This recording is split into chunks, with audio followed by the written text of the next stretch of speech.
Onder de galerij van de Antillenflat in Ljouwert, die het 3 weken in Delft watte, wordt ik vanmiddag hutwerken.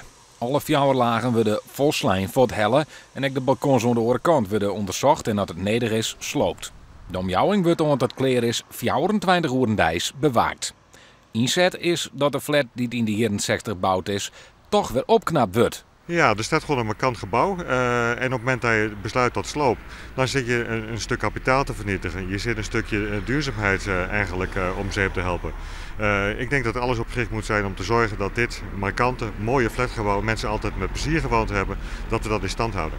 Alleen nog had uit bouwkundig onderzoek blijkt dat de fundering botteleien had van het incident, kan volslijne sloop toch een optie wezen. Hoe 3 mannen wordt de knoop definitief terughakt.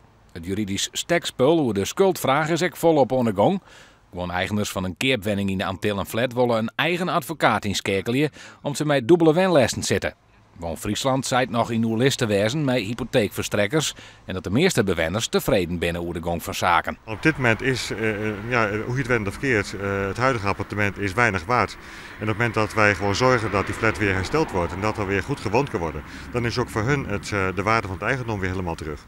Net sindssteende het volslijn slopen van de galerijen, gaat ook het verhuizen van alle huisrijen de komende 2 weken nog terug.